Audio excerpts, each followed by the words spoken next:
I went through a lot growing up. So being here is like a miracle.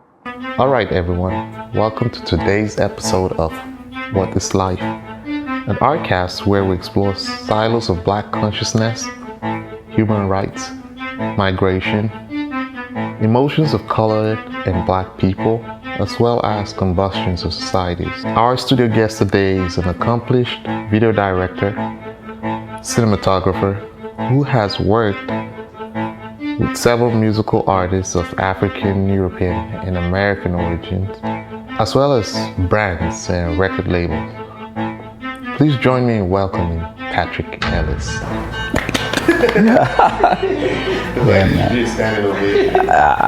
And also hosting this episode with me is my favorite, Emmanuel Ibn, a creative change maker. Ooh. Okay, I see.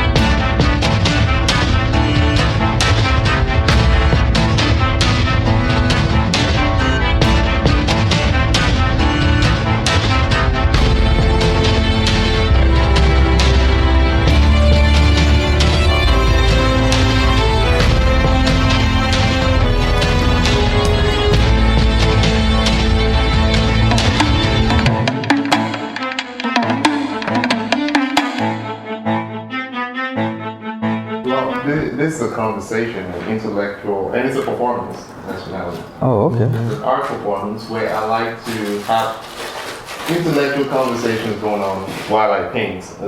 I want to know if you get motivated from like the everyday experience of our communities, or you mostly prefer fictions. Do you come up with those ideas in your head, or when you have an idea for a shoot, do you refer back to what's happening in the society, in our community? So you're looking at this neighborhood, you're looking at this school.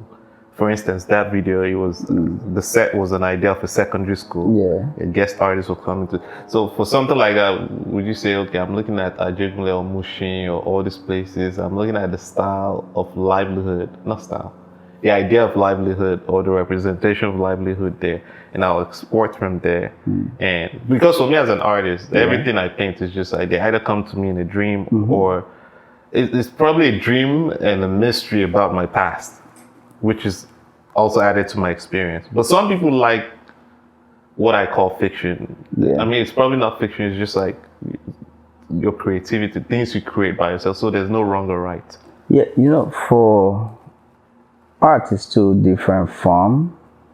Art and directing, there's always one thing I try to tell people when they talk about, ideas when it comes to music video. First of all, music video is just a short form of promotion. It's a clips to promote a song. Oh, okay. So that has to be a collaboration between all parties. Yeah. First, what do they want to sell? So the bet of what you see on TV really comes from who produced the song, who markets the song, right? Yeah. And the audience and the trend, right?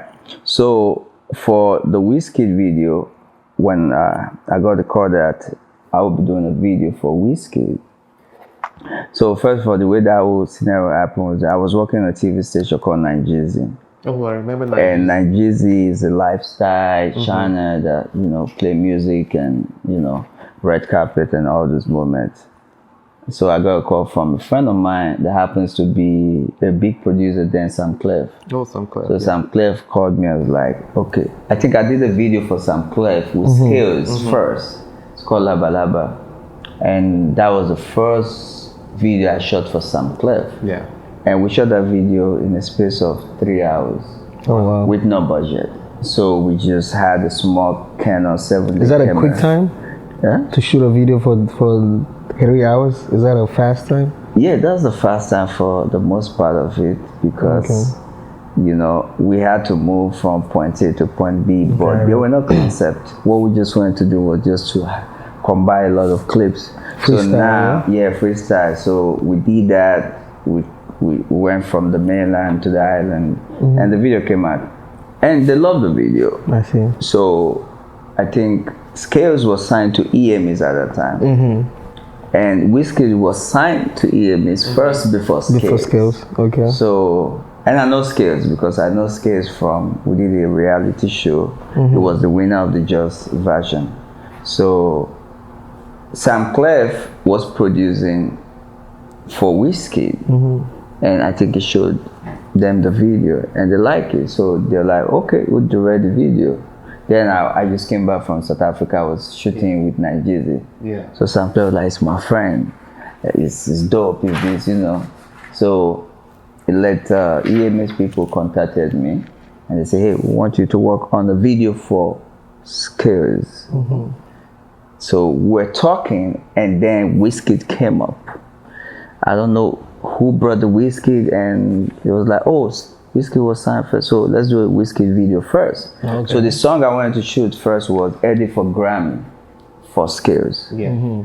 That was the single we wanted to shoot, and then they was like, oh, Wizkid has a video that he's supposed to shoot. Maybe the director was not around or something, that can we do that video first? So I was like, okay. So the idea came to you based on Scales' need. Not, it wasn't even a need for Wizkid, right? No. That is the process. So now the idea for Wizkid video, which is the high school setup, came from listening to the song Banky W. So it was more of a teamwork. Okay. Banky W already have how he wants to structure Wizkid to look like. Osage was Wizkid's manager. He has an input. Sam Clef was the producer. Not the producer for that song, but he works with Wizkid, he has an input. So me, I'm the camera guy. I'm like, okay, how do I capture all of that All of these moving parts. So then I was like, okay, we need night school. Yeah. And they have the connect. They make a couple of phone calls, like me, Philip, mom's own the school, which is So that was an actual school? yeah, that was I thought it was a prop. what's the name of this school? Is it Lekki Phase 1? No, it was the actual school. Oh. So yeah, so they got the school. Our friends were the ones in the video. If you check the video, Ushe was a model, which is a friend to Osage, Wizkid, and EMS. Scales was there, Sam Clef was there. Wizkid's always chilling with Moit Record. You have the Prince, Yeah. Wizkid's friend with Ice Prince. So you have Everybody in there. Everybody in Issa there. Sika, which is Davido's manager now, was there. So you see, you just have a bunch of friends. So, and at that time, I think because, you know, it was just something different. They just wanted to portray Wizkid as a new kid. Okay. So they want him to have that crossover Yeah. from, he's a mainland boy, but they want him to cross over with his music and everything. And so it was just a collaboration of all this together. And we did the video, and you know, we didn't even know it was going to be that successful. Oh, that's wonderful. So when the video came out, So you are pretty much one of the people who did the groundwork for the Wizkid that everybody knows right now. I'm blessed to be part of the team. That's that amazing. You know, every time I look at, Was that his first one? that was his first video. Wow. So every time that was his first video. I'll at your boy. So every time I Yeah, go that's back his and I first look, video because I was look at looking the at it. video, you know, sometimes I laugh because we just shot the video with a Canon camera and a small lens. Easy. There was no proper lighting and everything. No But at that storyboarding. point, yeah, it was good. No storyboard. We're just going with the vibe. Say, oh, you know what? Oh, what can we do with this classroom? All right, this one we just come up with the idea. You know, I want to be a chemistry. This. Concept as you go. Let's go. But Let's you know- see how it works. That's crazy. That thing about us Africans is just that we don't focus on the power of documentary. Because if Wizkid was to do a documentary today about his day-to-day life, you're the first person Netflix or Sony or anybody should call. The issue is that we didn't grow up with those ideas in mind. We don't know. So when you live in the West, you live in America, you grow up with like MTV, all the shows, so you know. Yes, you're right.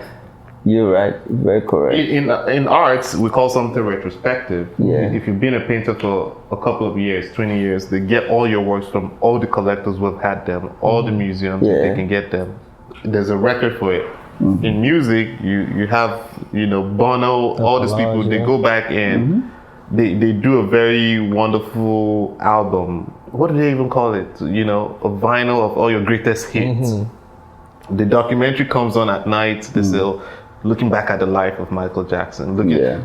But we didn't grow up with, I think it's just this new generation. When I'm looking back at, like, say, 2010, that's when we started looking like, we have to rewrite our own history. Because nobody's writing anything for you.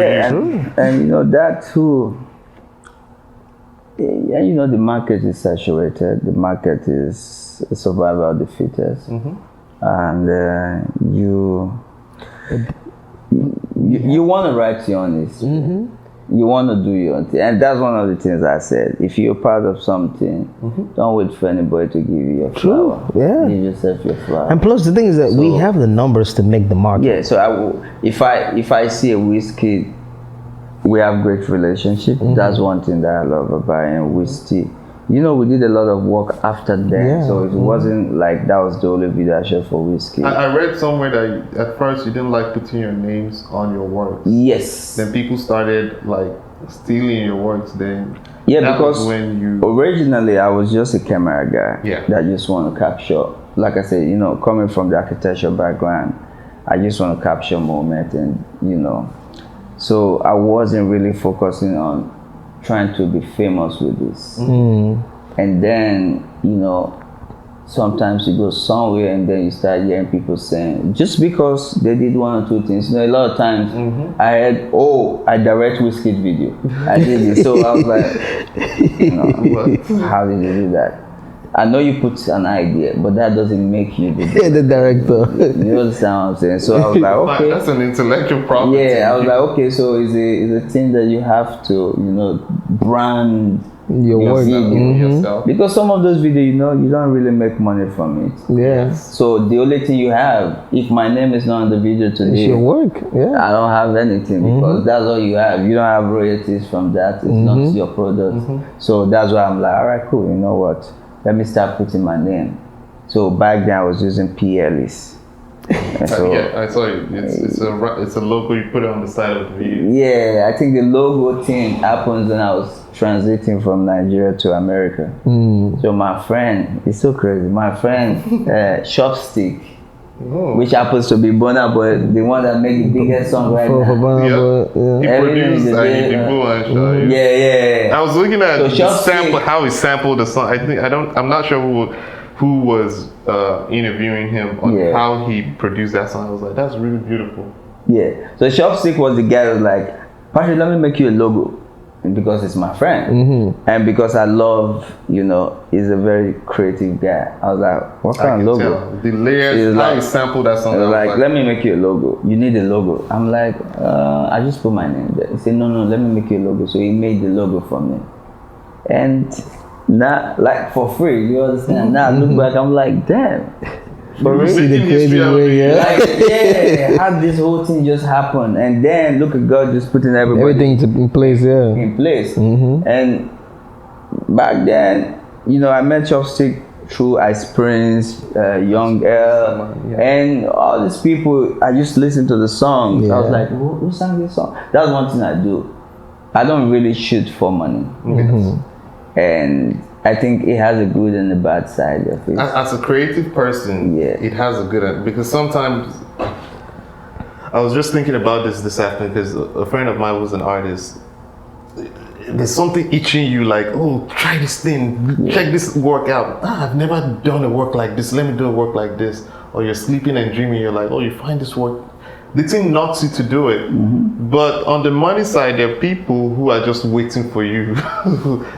Because the disadvantage for us as director, or like I said, we didn't go to school for this. True. We just start doing it, and then we learn by our mistake. We grow. We build all this experience from nothing.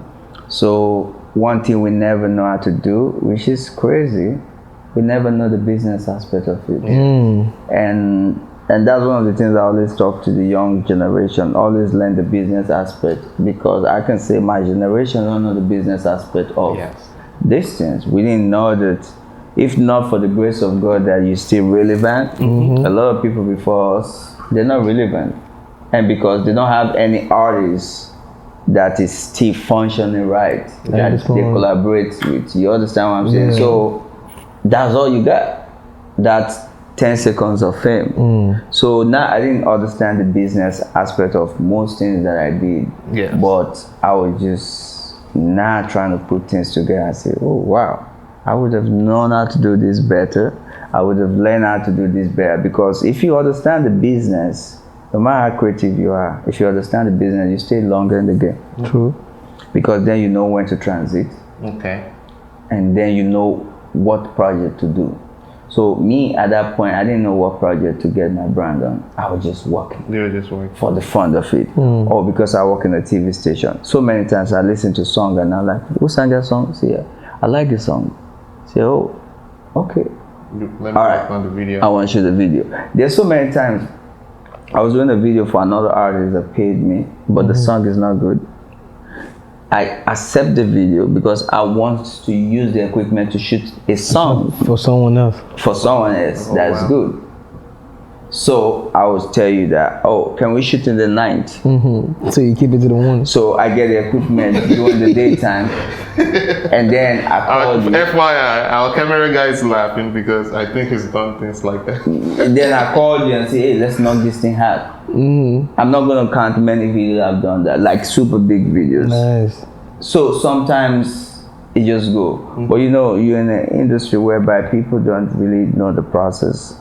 They just want to judge you by what you produce. And that was one of the things that affected a lot of people, because then, just because I did that for you with no budget, you want to compare that with somebody that you pay $10,000 to shoot a video for. It's crazy. Oh, this person is better than Patrick, or Patrick is better than this person. I'm like, there was no budget. that was a no budget. Yeah, that was This a no was budget. this you plan for it. You had the stylist, you have this we just did it behind that house over there. You understand me? So, but like I said, the love of The craft. is bigger than the reward. Yeah.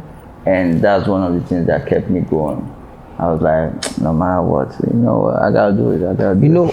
Me and you met in 2014, right? 14. I think so. Is it 14 or 13? 13, you're right. Yeah. 13. We were all coming from Nigeria. Yeah. That was when we were getting ready to start Afrima. Yes. So we met at the airport. Then we came to Dallas. Yes. Then we chatted up and everything, and ever since then we've been tight. You know, even when I came to Nigeria in 2015, Correct. you know, I think I stayed at your house for a couple of days. It's like that's when you move into your new place.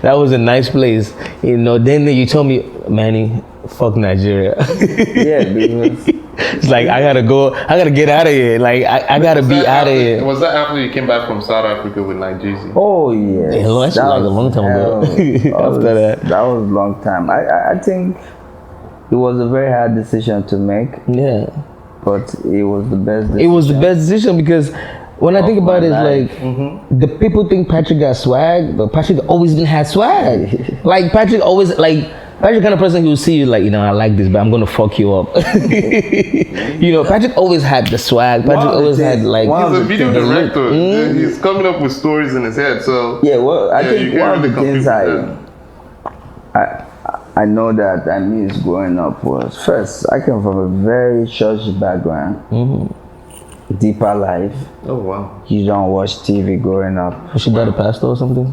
Huh? Was your dad a pastor? The funniest thing, my dad doesn't even go to church. Oh wow. My mom, she's big in church. So, growing up, it's so funny. I don't watch Tom and Jerry. I don't know any cartoon character. Yes, we don't watch TV. If they caught you watching TV, it's a problem. Yes. It's a big problem. Not like, so all we do, go to church on Monday. Monday is Bible study, Thursday is revival hour, Sunday you go to church, then you join the choir or you do something. So that's my life. Even in the whole storm process, my dad died. That was my life. And this wasn't worry. This wasn't worry. Before I moved to Lagos. So What year did you move to Lagos? I moved to Lagos 2007. Okay. I said 2008. And the funniest thing is that I knew that I needed to travel. My breakthrough came from when I came back from South Africa and started working in Nigeria. Yeah. So that exposure alone helps me. So when I come to America, the Sorry first to time. cut in. Yeah. Is this not a great contrast? As someone who didn't watch TV growing up. It's not shooting videos for. And it's actually a good revelation because he has a fresh eyesight into this thing that has been shot away from his entire life. So he's looking at it from a different angle than everybody's looking at it. It was just for me, like when I went to Nigeria in August, and everything that was not normal. I haven't been there in a long time, so I started seeing things that weren't normal. And when I was speaking to Tayo, that was like, yeah, because we were talking about the project we were working on.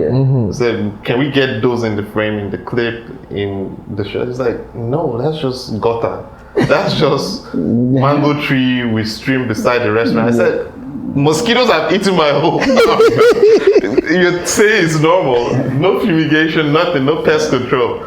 But I'm able to say that because I haven't been there in a long time and I'm getting a very good view of it.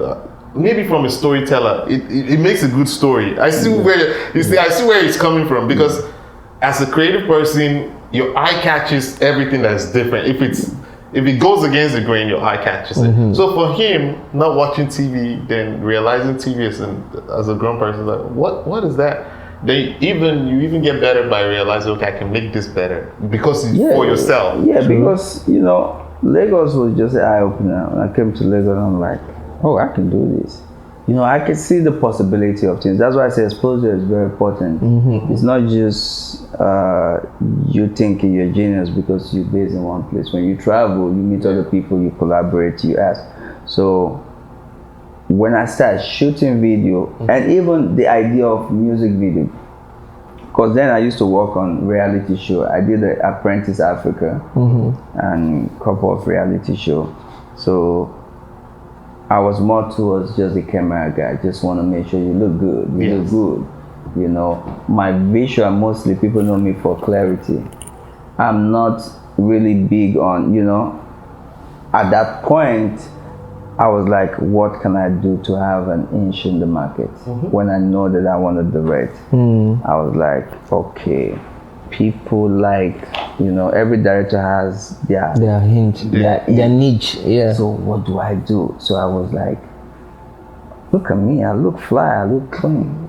I want my videos to be clean. I want my videos to go straight to the point. Clean videos were very rare. Colorful video. So if you notice, most of my videos, they are very clean and colorful. I don't really do, not like I can't do that, but I was like, I want my video to represent me, right? So I was like, if you're coming to meet Patrick to shoot a video, you're not going to say shot you a dark video. Trying to say he wants the video to look cinematic or whatever. I like doing clean videos. So color popping. So I work more towards the summer kind of video. So Miami happens to be my favorite location because you have the blue sky, you have the water, of course. Remember at one point you always said, if we're not shooting in Miami, don't come. Yeah, because Miami or LA. I want bright color. Bright color. So not like I said, not because I can do the other ones, but I don't like copying somebody. If I'm inspired by what you do, I'll make it my own way. But I will tell you that I'm inspired by what you do. Some videos I'm inspired by some other videos. I'm like, oh, okay, cool. Whiskey video was, Bow Wow kind of video. If you watch on a Bow Wow video, back in the day, back in the days, that was the inspiration. But we gotta make it our own way. So that's my kind of thing. And and then when I was working the TV station, the quote unquote standard of videos. And I feel like a lot of people don't have the luxury to work with those big directors at that time. And these people are just young kids from the ghetto. Yeah. And then you bring these videos to the station, they'll be like, oh, it's not up to standard. I'm like, what's the standard? Oh, this director has to direct it. Does that mean It's up to Like I standard. see some of the video, I'm like, oh, it has to be shot by this. So I'm like, all right, cool. Then I want to shoot. Since I work here, I know the standard. I can shoot. So get a camera and start shooting. So I was shooting a lot of videos for people. So people really, really loved me because I wasn't even charging. I can say that for the first 4 years or 3 years of my career, You were just creating a resume. I yourself. wasn't even charging videos. Some of the videos I shoot now, I look back, I'm like, that should have video. How? Damn, that video is so whack. Because I didn't charge money for it. I just pick a camera and say, let me shoot you a video. And it was a music video. So now that I'm shooting big budget video, I'm like, how did I shoot that video? How did I think that concept? But at that point, that was all I needed for that person to move on with his career. So yeah. So it's a lovely process. So one of the things I've noticed about you is the fact that you have been able to use your environment to come out of any situation that you're in, like you being in worry, or you not being able to watch TV, but now you shot music videos as a career. Yeah. You know, you always use, like, people will call it the difficulties to come out of something. You know, Definitely. your environment has always inspired you. Like, is there a time that you like drive into a shoot and you see like probably like an accident or action, that something that inspire you and you use it on your video? Oh yeah, so many times, you know, inspiration comes from your environment. And one thing I know, there's no limitation in life. True. There's no limitation. You to can only creativity. limit yourself. You can only limit yourself. And Box yourself. it's easy to tell the story now, but that takes years of experience. I went through a lot growing up, so being here is like a miracle. So if you grew up in Nigeria, you grew up in Warri, Lagos is London to you. You understand what I'm saying? So you happens to leave that old system and you get to Lagos and break into the system in Lagos. Yeah, there's so many things around you that inspire you. There's the video I shot for Shank in Ghetto. That was my neighborhood. Like, it was, I think it was the video that gave me Best Director in any year's award. That was my neighborhood, and it was just my friends that I used in the video. Wow. What they were doing, I was like, every time I just go, replicate like every time I go there, I'm like, damn, Friday, why are you always smoking? Why are you always working out? Why are you always dressing? There's this one that always dress and go out every time to look for women. Okay, cool. I have this song called Ghetto by Shank. So get in there. Let's go to the ghetto. And I just dragged That was it. Shank, and I'm like, if I Shank didn't even follow me to my neighborhood, because I'm like, you can't come to the neighborhood. Stay in. We shot your part in Fela's house. Stay there. You don't want to So be I the took subject of the news in people the down morning. there. NTA news. I just took the cast and crew, and of course we just shot the video and we had everything together, because that's where the inspiration comes from, your environment.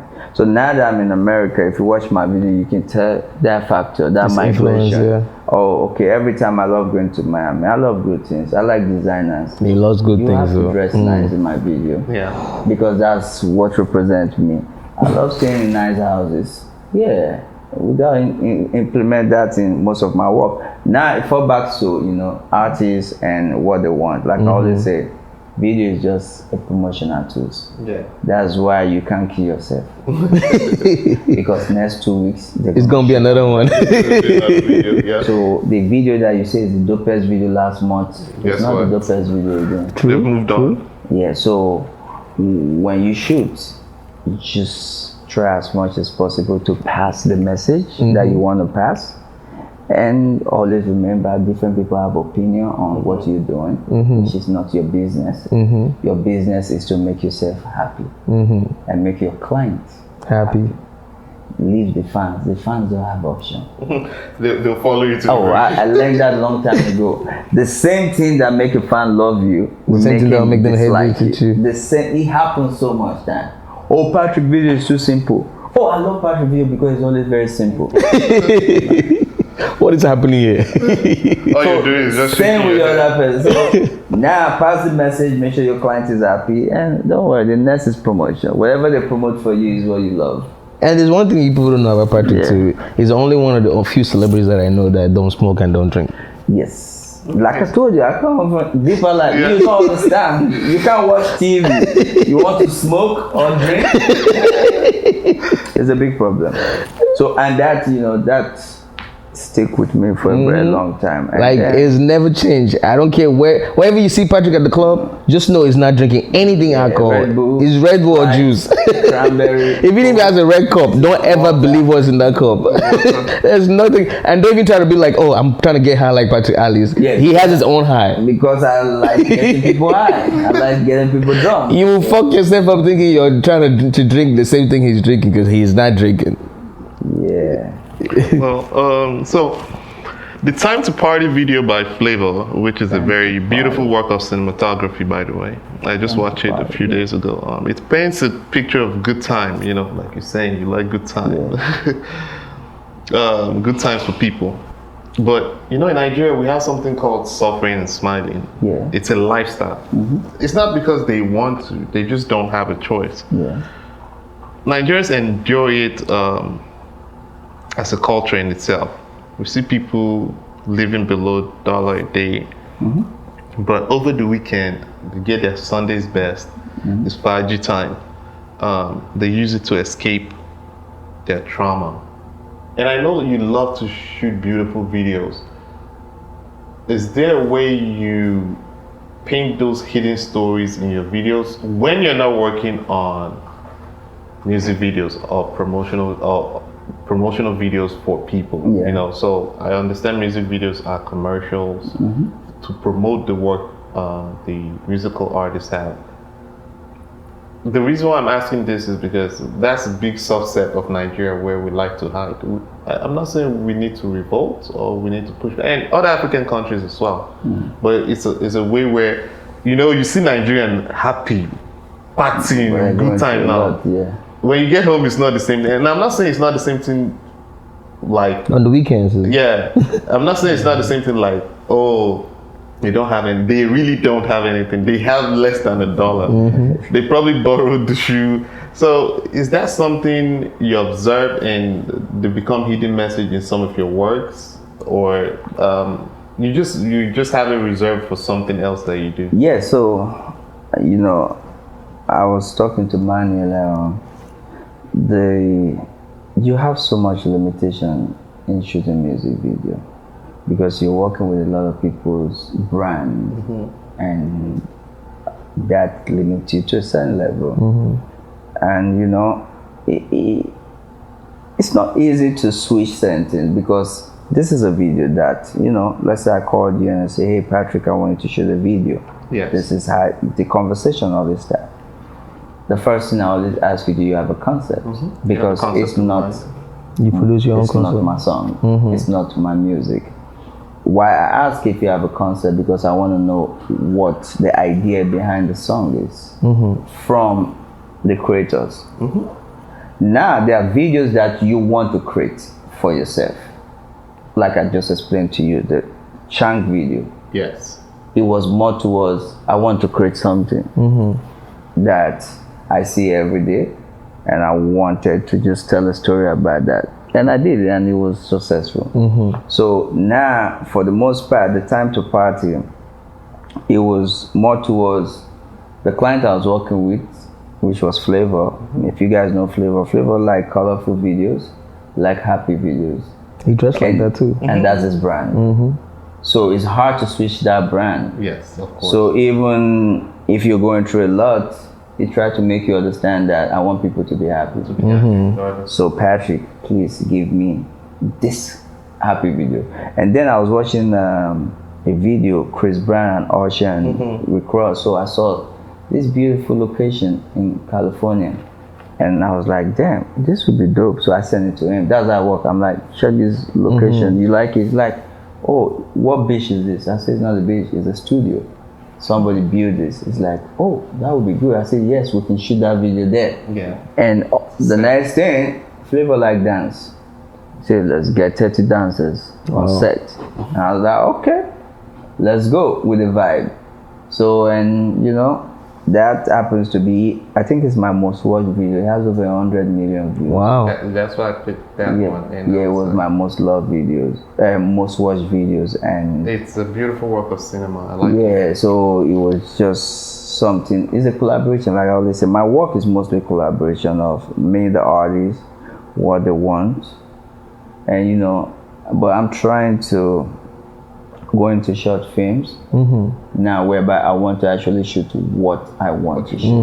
Okay. Whereby I sit down with the writer and You're telling your own stories. Now I want to try and tell my own story, because you know, after a period of time you start getting bored. And that's why I asked you that. You start getting bored with the same thing. Because I'm looking, before we started this, we're talking. You can't keep, as a creative person, you can't keep yourself in the box. I'm bored. Like couple of direct artists I work with, you know, when I notice the same thing. Well, I understand them from the marketing perspective, of course. But for me, from my creative perspective, it's killing me. Now the power of the love of what I do is more than the love of the money you pay me.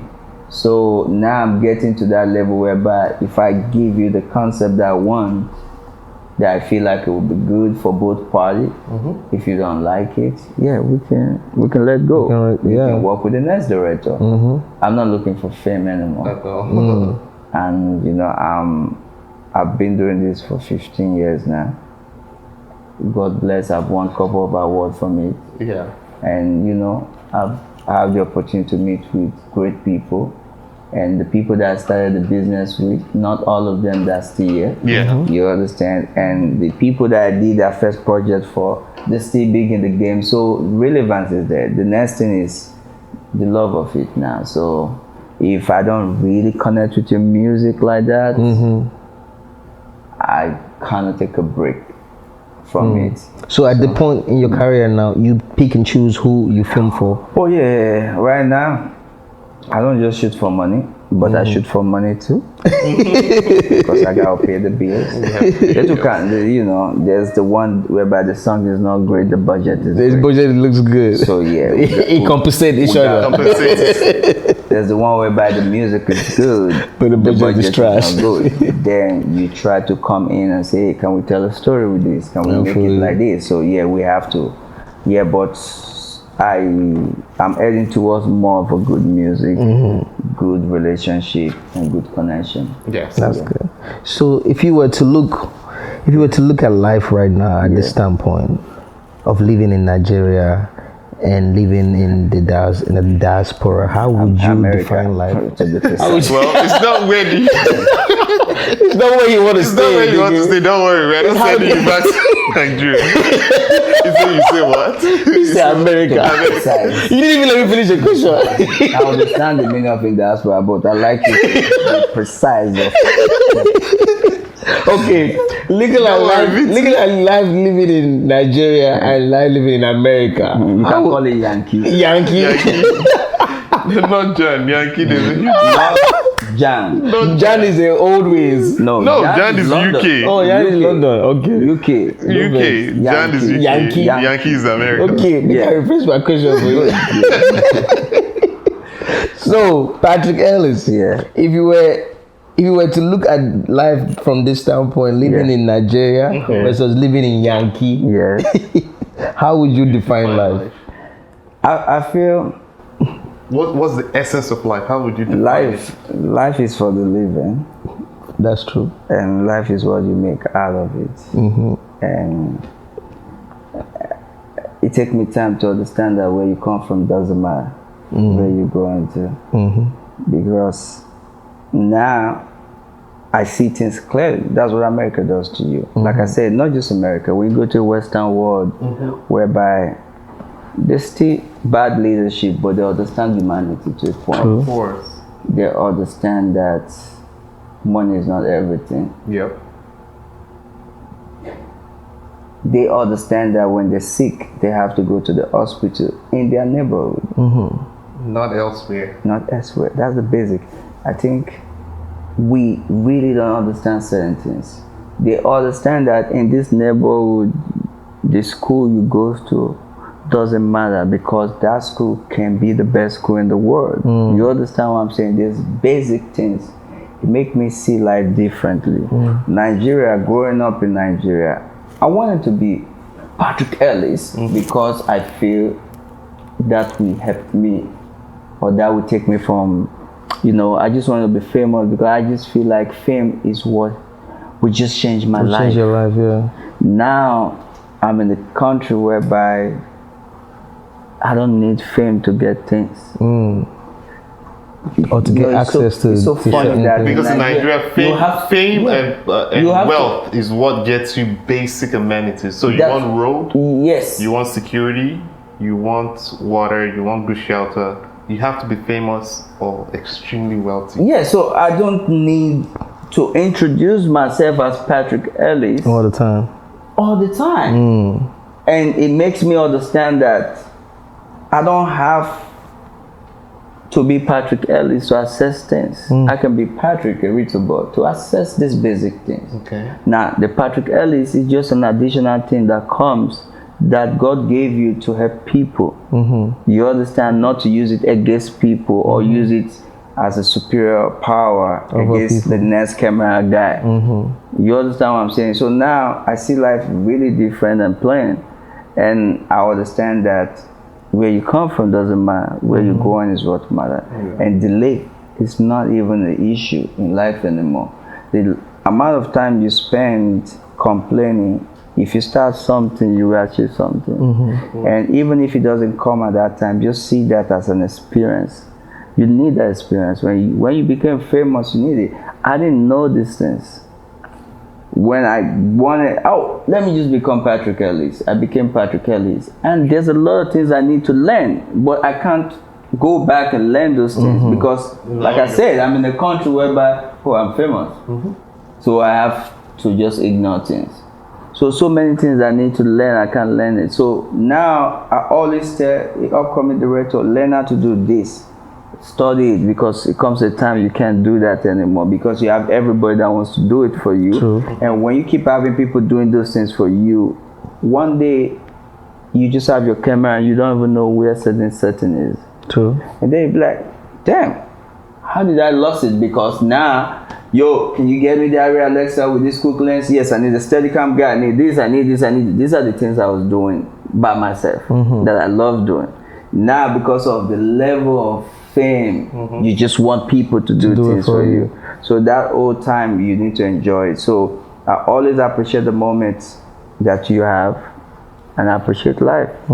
Because if you don't have life, I don't know what you will become, because there's nothing. So moving here make me appreciate life better, and make me understand money better, and then I understand the definition of peace better.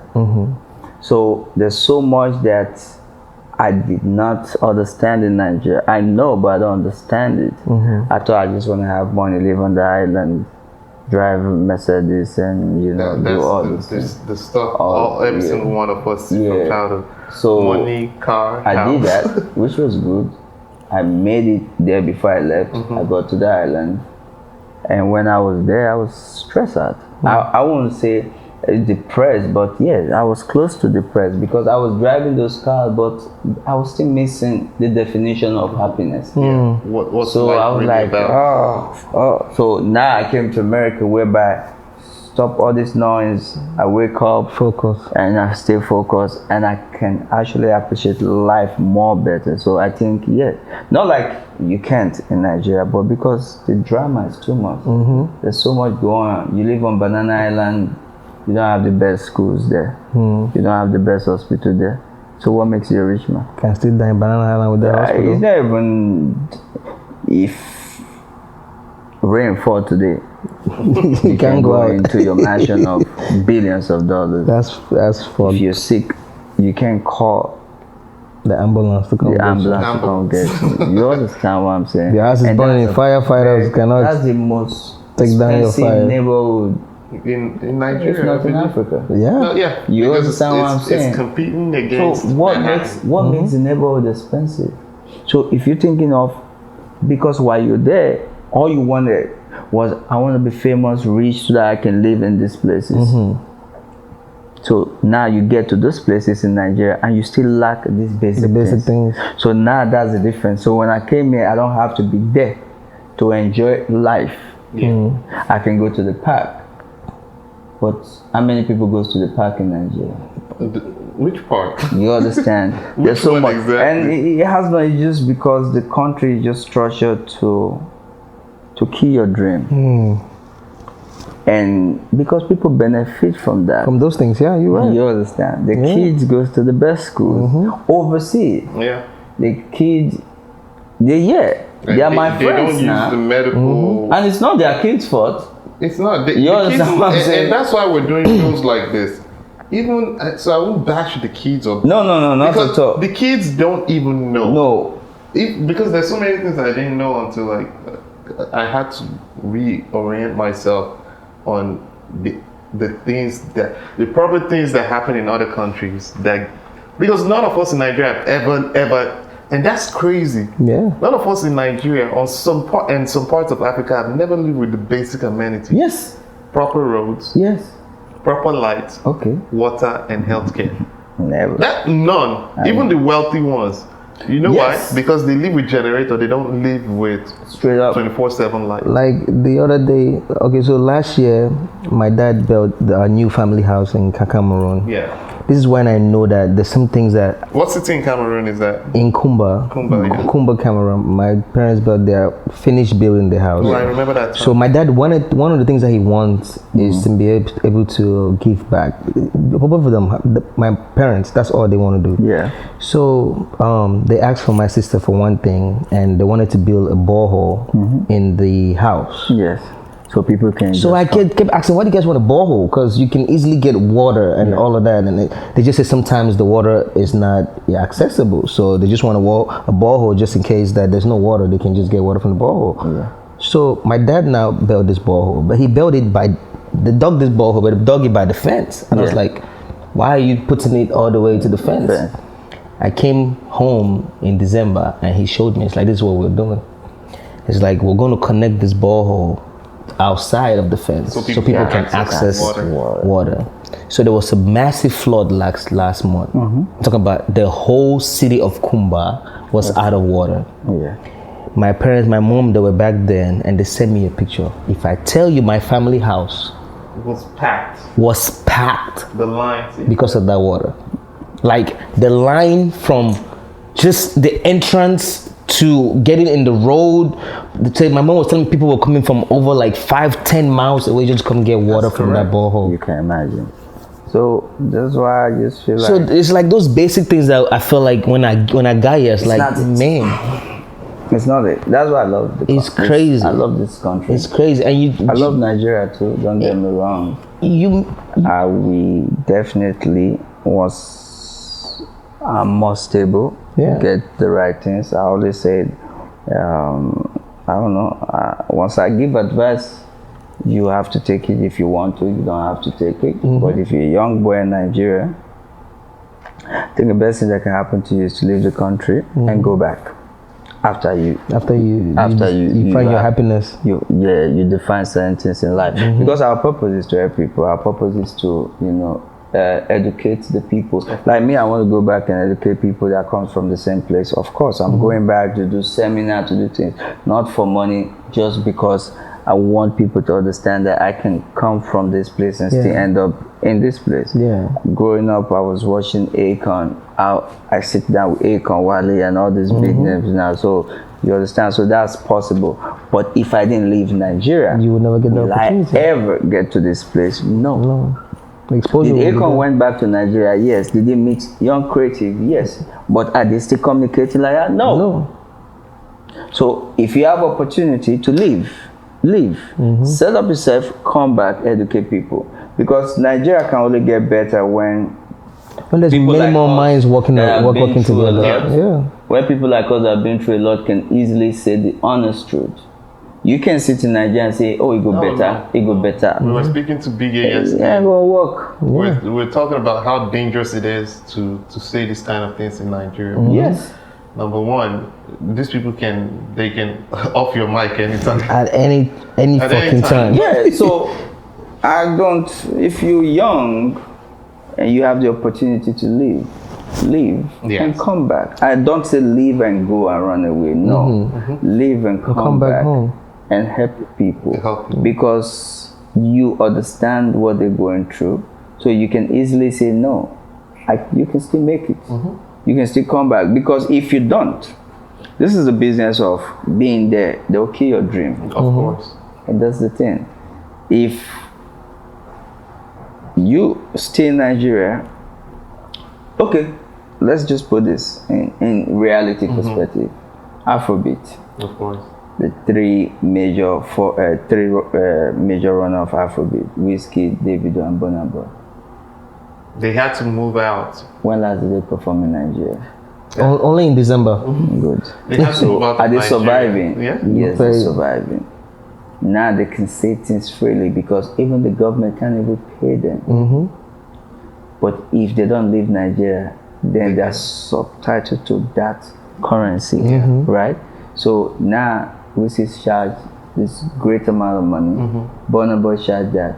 If you convert that money to Naira, that's the whole campaign. Yeah, that's a whole payout. So now Whiskey can say, I'm not voting for you because I'm not compelled to vote for you. You understand what I'm saying? Whiskey can say, hey, go and vote for your conscience. Yeah. Don't vote for that man because he pays you money. Now the man can come back and say, so how much do you want, Whiskey? How much do you want to give him? And he's not even able to come back to Whiskey. At this point, he knows, okay, Whiskey is making more than what pennies I used to give him back then. Yeah, so what can you give him? So that's what I'm saying. So a lot of us are in that position whereby now we can speak the truth.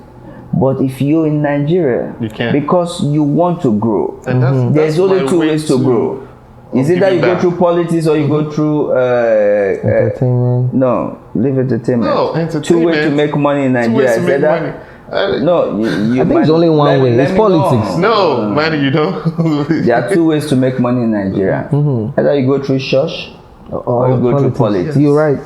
The church, the pastors, is connected with the politicians. Yeah.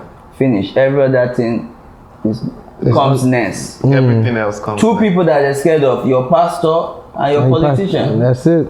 In Nigeria. They tell you left, everybody moves left. If you have a good vision, and the politician knows that vision is going to expose him, yes, which all of us has that same vision, of course, because we already saw what they're doing. You understand? Yeah, we all so it's of course, if you put me in that position, I'm going to expose you. So the first thing they do, they corrupt you. So before you expose me, you're exposing yourself. So you end up in jail first. Oh, yes. So that is the disadvantage of if you stay there with your dream, they're going to corrupt your dream. Corrupt, yeah. There's so many young Nigerians that are doing things, great things overseas. Of course. Right? Yeah. And I'm not just talking about the entertainment sector. There are more doctors. The tech stock, the you tech understand sector, what I'm saying? the medical sector. So, see, this is the truth. Even when they say Yahoo and stuff like that, I'm straight up.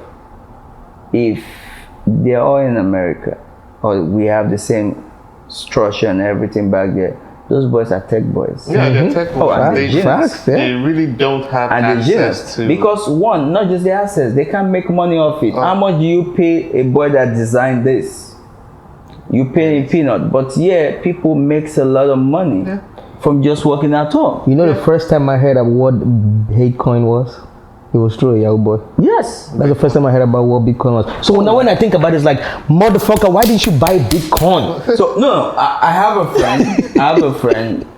That put me on Bitcoin, but I didn't put money. That was the wrongest thing. For real. I put a lot of money late. But I have a friend that was big on Bitcoin, and because he does that also, and he knows Bitcoin, he knows selling things, and he started buying Bitcoin, and he's a Nigerian boy. Yeah. He made over 30 million. You see? On crypto. Yeah. So not on the fraud he was doing. Not on And he stopped doing fraud many years ago. So now it's like, damn, do fraud. He doesn't live in Nigeria. Now he's more into tech. He has a tech company that's building. He has all these things. I'm like, are you going back to Nigeria? He said, to do what? So what I'm saying is that the things we crucify, these youths that we say, oh, they are this, they are that, they have ambition and goals to be great. They have that ambition, but they don't have the structure for them. I tell people that honestly, the way Nigeria would change if you put the basic amenities in place. Forget about. We were speaking yesterday, and Biggie mentioned just create jobs. That's one way. Nah, for me, I feel like job is the secondary. No, it's not even secondary. How can you create job for somebody that doesn't have the basic? So for me, job is part of it as well. I'm not against job. I just feel like if roads, honestly, leave roads. It was the question I asked basketball. Let's forget light. You just fix the issue of mosquito.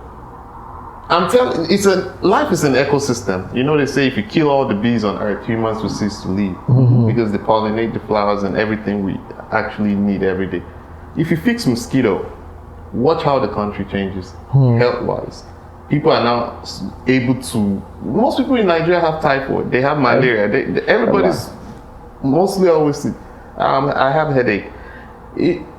And these people understand from that perspective that those basic amenities cannot be given to the people. Otherwise, there's going to be changes.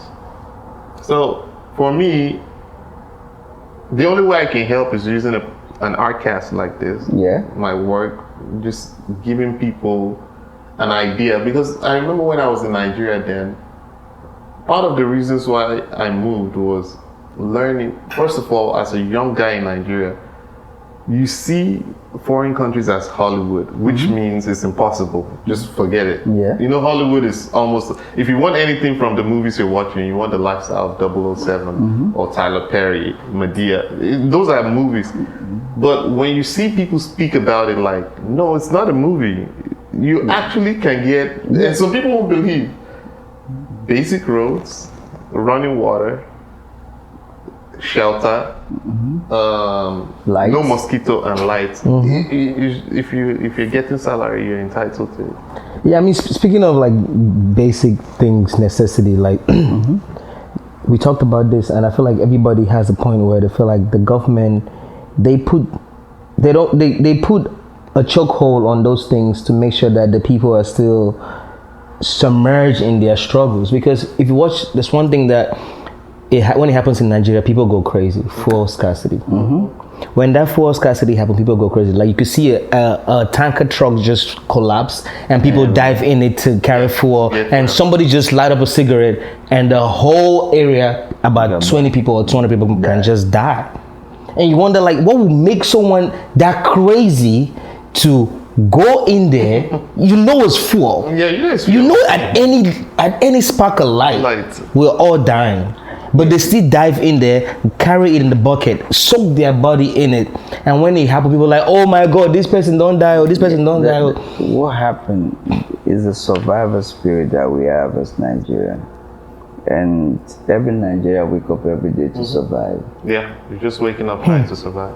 80% of America, let me not say 80%, a huge percentage of America don't wake up to survive. True.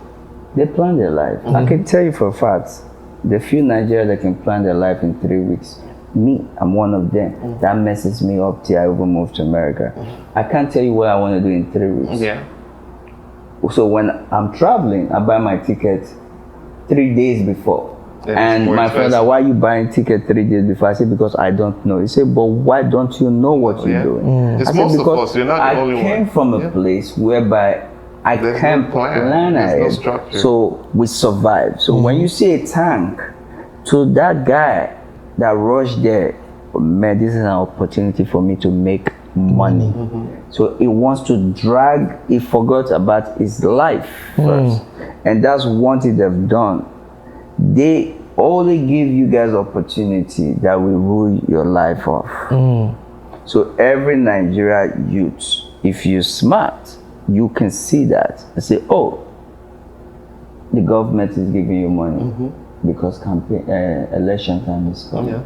They want to be friends, but after they become that position, they want to talk. They don't want to talk about you anymore. It's gone. Once they want power again, they need you to talk to your fan base because we what you're doing, you're speaking to these people. Those are the people the governor can speak to because they failed them so many times, and they know. So they know that you haven't failed them, so they need to come here. So if this podcast is in Nigeria and it's successful, what they do is that they're going to sponsor it. So now they lure you with the money, and then you come in and you think you're doing good. Then they start changing things. They start changing things. Change it from. And that's what there are great shows in Nigeria, but you see the direction. The most famous show in Nigeria doesn't show you anything, doesn't educate you, doesn't do nothing. But that's the most celebrated show. That's crazy. You're right. Very crazy. Big boy in Nigeria. I'm not calling it. I don't want to get in trouble. Nothing does, but it's the most celebrated show. And people complain every time. You go, let them ban the show. Why? I think there was a time where somebody showed the statistics, the most search or most watch content in the country, and I was like, wow. But you know what? The group of people that are there that's sponsoring that, let's create this moment for them. Let them be happy for them. Let them be distracted. Why we do things. I marvel at how beautiful they plan this. These are people who plan these things so beautifully. Because they don't want you to know. They don't want us to know. And that's where the problem is. Because once you realize this thing, you're very, very, very much satisfied with where you are. The things that I know, even when I go back to Nigeria, I'm talking to my mom. I could be honest with you. I could give my mom 2 options today. Oh, you want a house, or you want me to take you to America so that you can have good medical checkup, and he will tell you, give me a house. Because they just haven't. But she forgot that she needs to be alive to live. So you stay in the house. Because I'm not coming to live there. You see, these basic things are like this. Ask a Nigerian man that is broke, you want a car, or you want this, he will tell you, give me the car. But I have to shame my enemies. But you understand what I'm saying? So they install these things into us. And that's why we react like this. So now, if I'm not saying you can be aware if you're in Nigeria.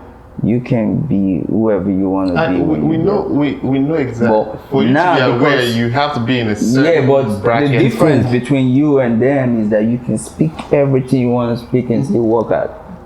Nothing will happen to you. We're in a country whereby everyone is equal to a certain level. Of course. So you go there, you say certain things, you're scared. You don't see every time on the news EFCC. It's so simple. EFCC, which is a whole EFCC, will break into people's house. Can you imagine? Have you ever seen anywhere that FBI break into people's house without notice? You come, so a police will break into someone's house to arrest you, but not take you to the jail or station. And before you get there, you negotiate with them. They are arresting you for stealing. They're stealing from you. What lesson does that tell you? Lawlessness. That's the life we live in Nigeria. They're correcting you for a mistake. And they're using mistakes to correct you.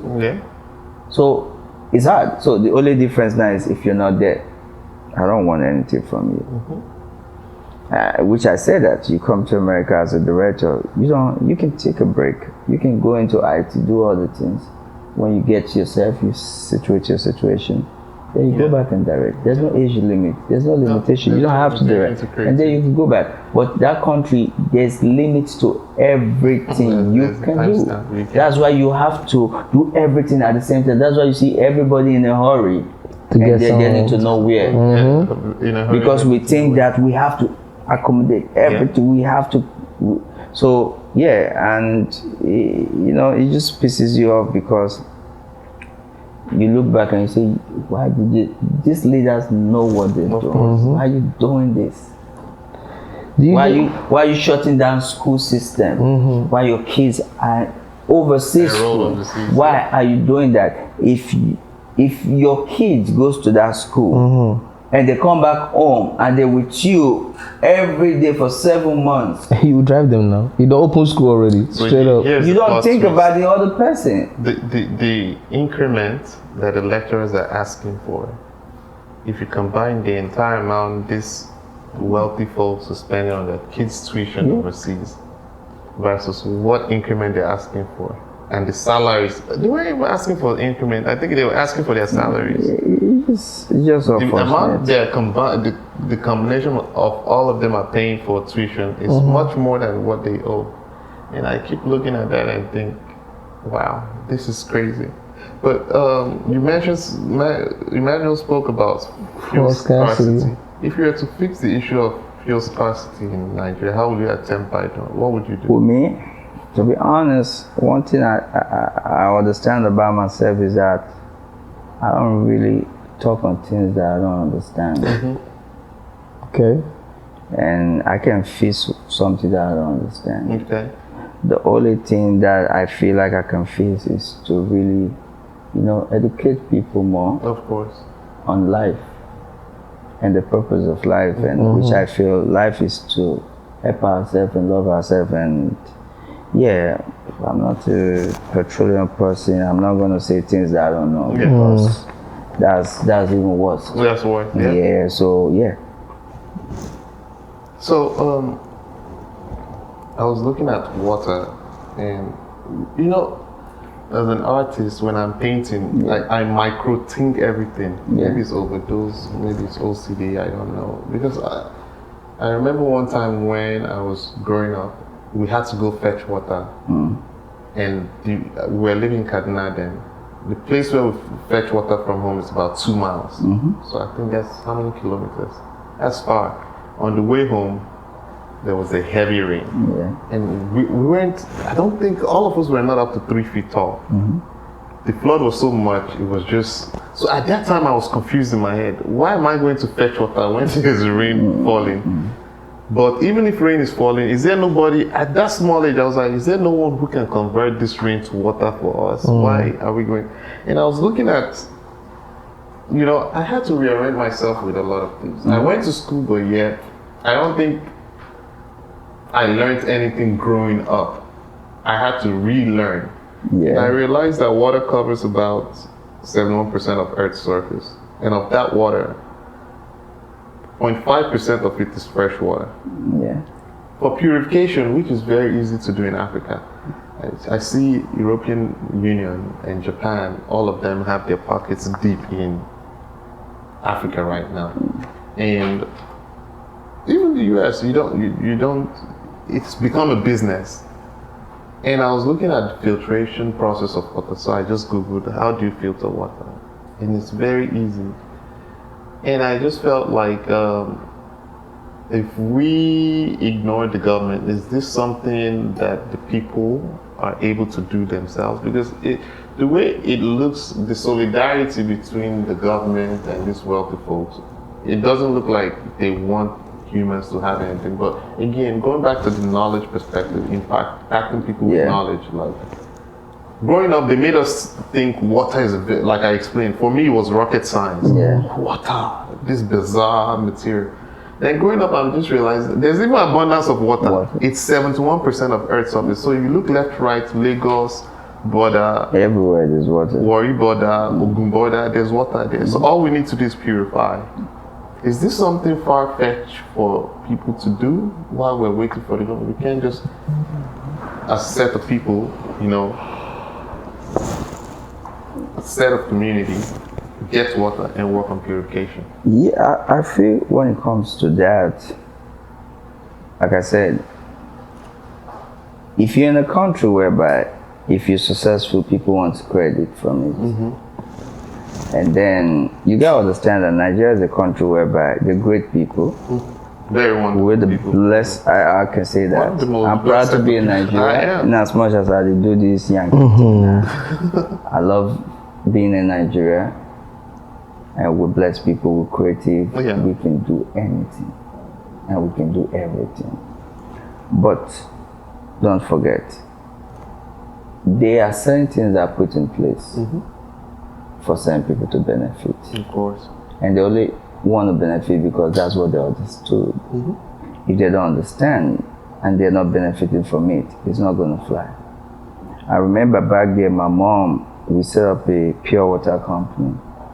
And it's typical of what we're saying. We get the water, we have the machine, and we do these things. And it becomes a business, and we're making money from it in Warri back then. And then there's a law that came out, because that's where the politics and religion comes in too. Oh, you have to have this amount of money to get this license. Yes.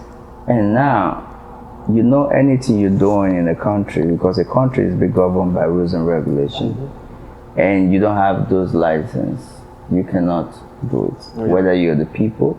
And that's how a lot of institutions has collapsed in Nigeria.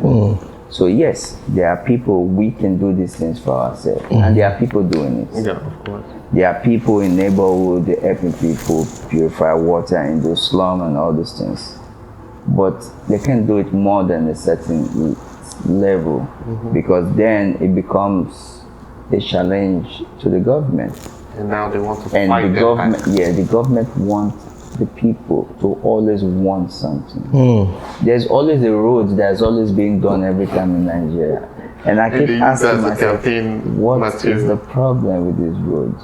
This government can fix this road, the next government can fix it. Even the airports, they have been renovating airports since they want it today. They're still renovating airports. And the airports, there's still no good bathroom. Have you ever been to a bathroom in the airport? No, you better not to use that. There's no AC. The next month, they can change the immigration officer. They're still collecting money from people. They can change the same commissioner of police will say, don't let police search your phone. The policeman doesn't have right to search your phone. Give it 3 weeks. Another one will say, for a certain reason, a policeman has right to search your phone. So you see what I'm saying? There are people that wants to make Nigeria great. The system is not just letting that happen. There are people that can fix most of these things. We don't need government to fix these things for us. We can fix it ourselves, but do we have the empowerment to do it? No. And because if we take, there are great billionaires in Nigeria. Of course, a lot of them. Have you ever thought, why don't they just do things with their own money? Because if they do things, they're going to have a problem with the government. Yeah, my dad, even in Cameroon, like my dad tried to fix the road that leads to a family house, and they told him no. Yeah. They're going to have an issue with the government because it's not about you. They tell you, oh, you have escaped this. No, it's just other people. Because once you give them this opportunity, how do we control them? Because they are scared. And that's why as a Nigerian, I don't know when this is coming out, you should go and vote. Yeah. Because I think that's the only thing you can use, even though, it's ticket as it be, but... Don't let them buy your vote. Yeah, at least. You vote your conscience. Yes. Yeah.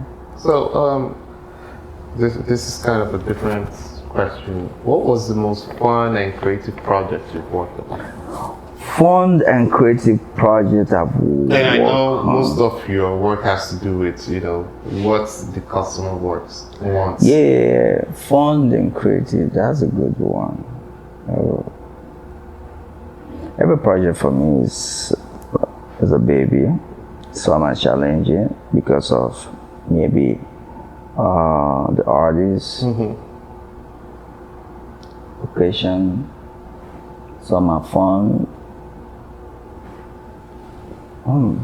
There are a couple of fun projects. Working with Flavor has always been fun because we kind of have a chemistry on what he wanted, and it's kind of fun.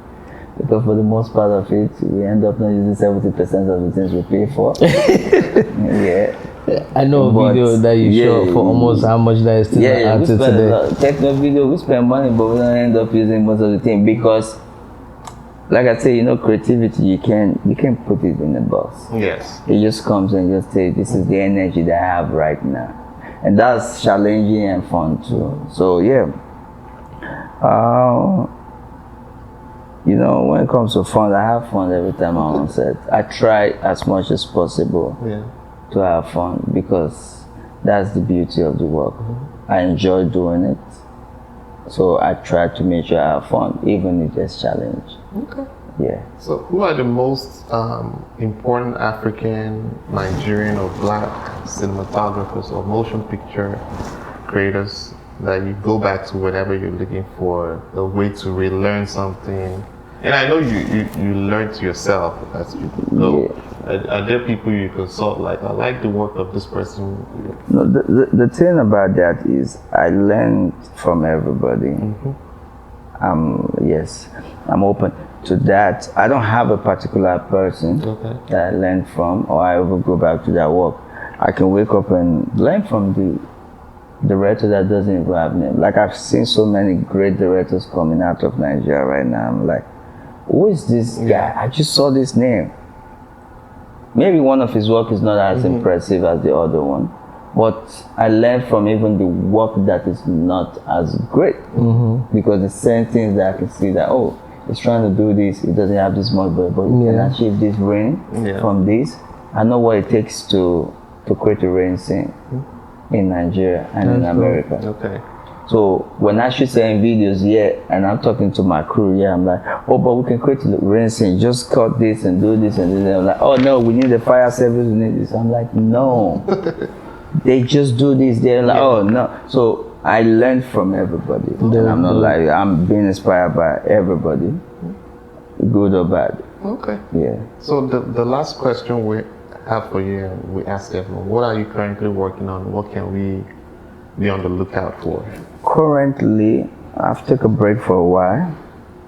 And, a long while.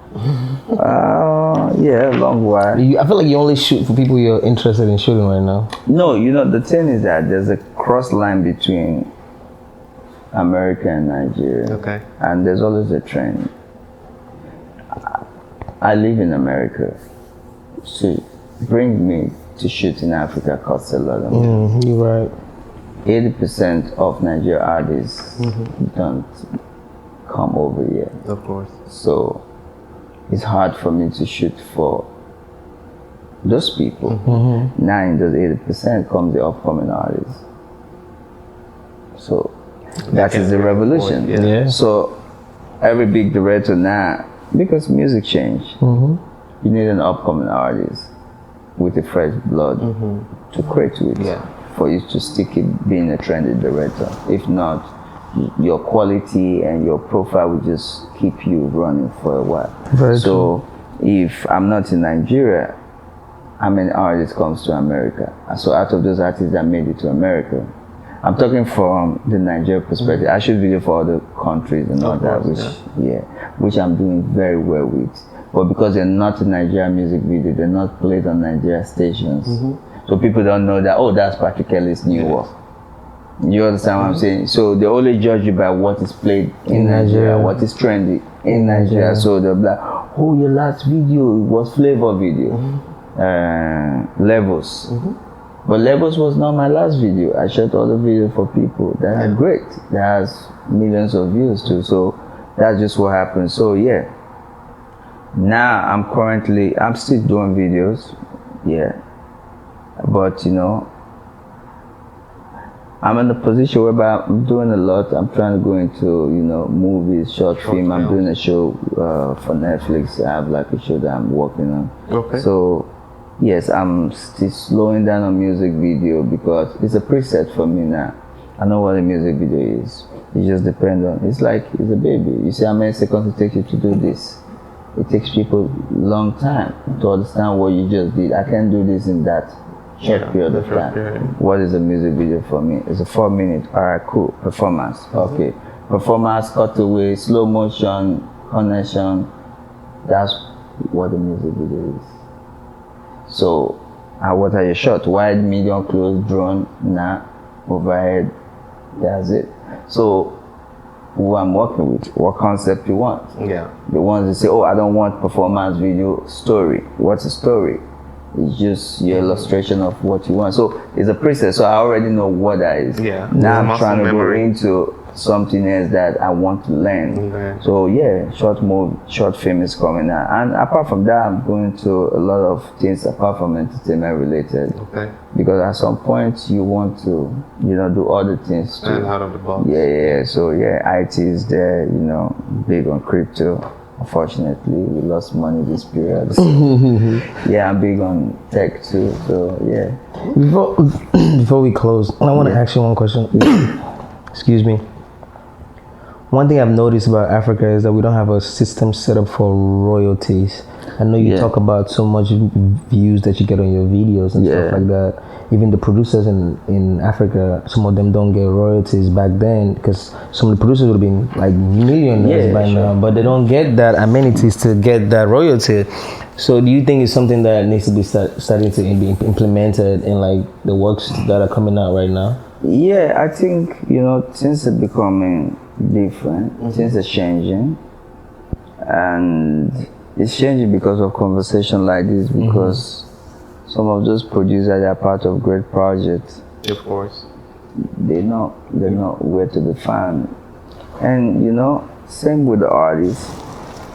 Some artists did some great music and they don't even benefit for it after that period of time.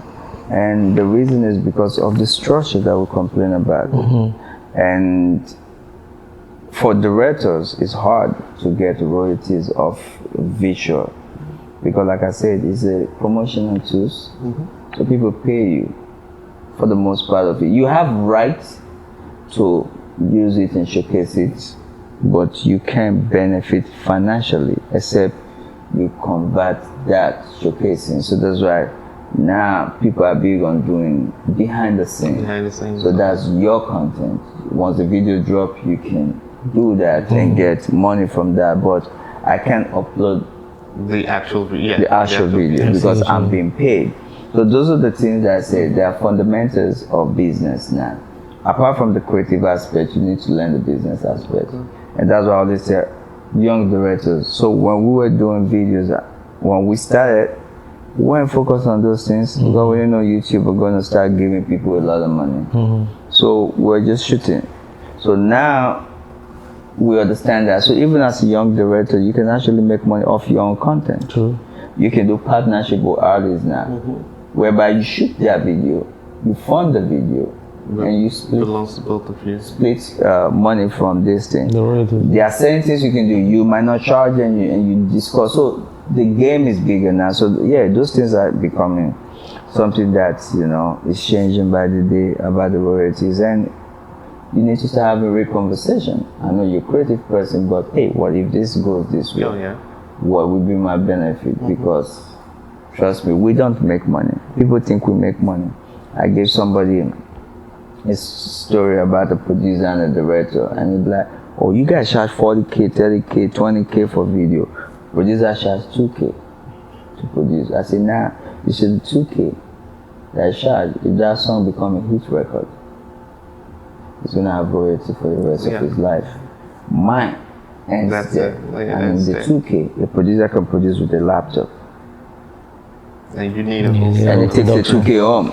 Yeah. He produces with a laptop 2K. Now I need to rent Harry. So you give me 40K, I spend like almost 30K on this one. 30 or more than 30K to shoot that video. Shoot the video. So it ends there. But yours carries on. So you see the difference. That's why you need to be educated too as an upcoming director. Yes. To know how to switch. When you make film from music, know where to put it in, so you know how to generate money. Okay. Yeah. Well, in the process of us having the conversation, I completed this work. For me, I see them as sculptures, just mini sculptures, where I like to etch conversations on emotions of the conversation we're talking about. And today, this is for you. To take with you. This is beautiful. We want to thank you again for being a guest. Thank you so much for coming. This ArtCast is for this conversation we're having. Education, talking about, past, present, and future, and how we can change the times to come and the things that, we want to experience or want to be able to feel when we go back home, Definitely. This is great. This is great, and I applaud you guys for doing this. Thank you so much. I think we need this information. Yeah. And mostly for those young kids from Nigeria. Definitely. Youths. It's just a way to let you know that there's no limitation in life. There's a life ahead. And the politician cannot dictate the future. Yeah. You only allow that happen when you limit yourself to those. That's very true. I don't like calling their names, but I just feel like they can't even do nothing for you. Yeah. because you hear the way they speak, and you be like, you're 50 something, you know. Yeah. And you should speak like this. How can you help me? You know. So yeah, thank you guys for having me. Thank you my guy. Thank you, my G. Thank you, Patrick. Appreciate you. Thank you so much. And big up. This looks amazing. I'm rocking this pretty soon. You're in time for Afrima as well. Yeah, I'm in time for Afrima. I think I got a nomination for Afrima. My boy. Yeah, hopefully. Thank you. Yes.